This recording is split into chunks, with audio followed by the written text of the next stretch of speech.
હાય AR કુકિંગમાં તમારું સ્વાગત છે અને આજે આપણે બનાવીશું દહીંની તિખારી. તો તેના માટેના ઇન્ગ્રેડિયન્ટ્સ છે. તો સૌ પહેલાં આપણે એક વાસણ લઈશું અને તેમાં આપણે તેલ એડ કરીશું. તેલ ગરમ થઈ ગયા પછી તેમાં આપણે સૂકા લાલ મરચાં અહીં એડ કરવાના છે. તમે એડ કરવા ના માગતા હોય તો તેને સ્કીપ કરી શકો છો. અને ત્યારબાદ આપણે તેમાં જીરું એડ કરીશું અને જીરું ગરમ થઈ ગયા એટલે કે જીરું સતળાઈ જાય પછી આપણે તેમાં લીલા લીમડાના પાન છે તે એડ કરવાના છે, લગભગ 5 થી 7 જેવા. અને તે થઈ જાય પછી આપણે તેમાં હિંગ એડ કરી છે, તે 1/2 ટીસ્પૂન જેટલી એડ કરી છે અથવા તો પિંચ એડ કરવી. અને ત્યારબાદ આપણે તેમાં જે મરચું મેં અહીં લસણ અને મરચું બંને તેને ખાંડી લીધા છે, તમે પેસ્ટ બનાવી અને તેમાં એડ કરી શકો છો. અને જો તમે પેસ્ટ એડ કરવા ના માગતા હોય તો લસણ અહીંયા સાતળી દેવું અને ત્યારબાદ તેમાં મરચું એડ કરી દેવું. તો અહીં મેં લસણની ચટણી જેમ બનાવીએ તેવી રીતે લસણ અને મરચાંને પીસી અને તેને એડ કરી દીધા છે લસણની ચટણી, અને તેને સાતળવા દઈશું લગભગ 1 મિનિટ. અહીં આપણી ગેસની ફ્લેમ સ્લો રાખવાની છે કેમ કે મરચું બળી ન જાય માટે. અને ત્યારબાદ તેમાં આપણે ડુંગળી છે તે એડ કરી દેવાની છે. અહીં તમે લીલી ડુંગળી પણ એડ કરી શકો છો, પણ મારી પાસે નથી તો હું તેમાં સૂકી ડુંગળી અહીં મીડિયમ સાઇઝની અડધી કટ કરી અને એડ કરી દીધી છે.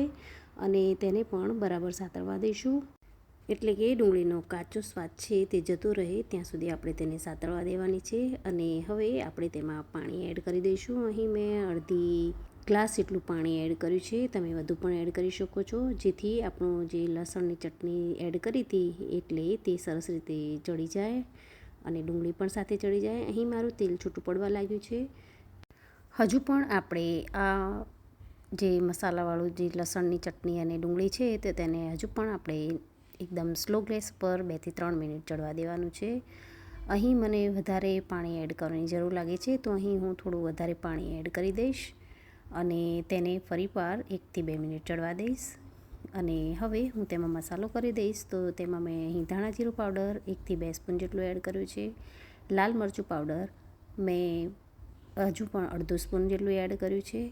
અને હવે હું તેમાં હળદર 1/4 સ્પૂન જેટલી એડ કરી દઈશ અને તેને બરાબર મિક્સ કરી લેવાનું છે. અને મિક્સ થઈ ગયા પછી હજુ તેને 2 થી 3 મિનિટ માટે ચડવા દઈશું એટલે એકદમ મસાલા આપણા સરસ ચડી જાય. હવે આપણે તેમાં મીઠું એડ કરી દઈએ. તો મીઠું અહીં આપણે ટેસ્ટ પ્રમાણે એડ કરવાનું છે અને ફરી ચડવા દઈશું જ્યાં સુધી આપણું તેલ છૂટું ન પડી જાય. જો અહીં આપણું તેલ છૂટું પડી ગયું છે તો હવે આપણે આ જે મસાલો છે એટલે કે દહીં મરચાંનો ને મસાલો રેડી થઈ ગયો છે તો તેમાં દહીં એડ કરી દઈશું. તો દહીં મેં અહીં 1 કપ લીધું છે. અહીં મેં મોળું દહીં લીધું છે. ખાટું દહીં હશે તો તમને વધારે ખટાશવાળું લાગશે માટે મોળું દહીં હોય એ સારું છે તિખારી માટે. અને તેને બરાબર આપણે મિક્સ કરી લઈશું. તો અને મિક્સ કર્યા પછી આપણે તેને 1 મિનિટ ચડવા દેવાનું છે સ્લો ગેસ પર મિક્સ કર્યા પછી. અને આપણું અહીં દહીં તિખારી રેડી થઈ ગઈ છે. તો હવે આપણે આમાં કોથમીર એડ કરી દઈશું, ગાર્નિશ કરી લઈશું.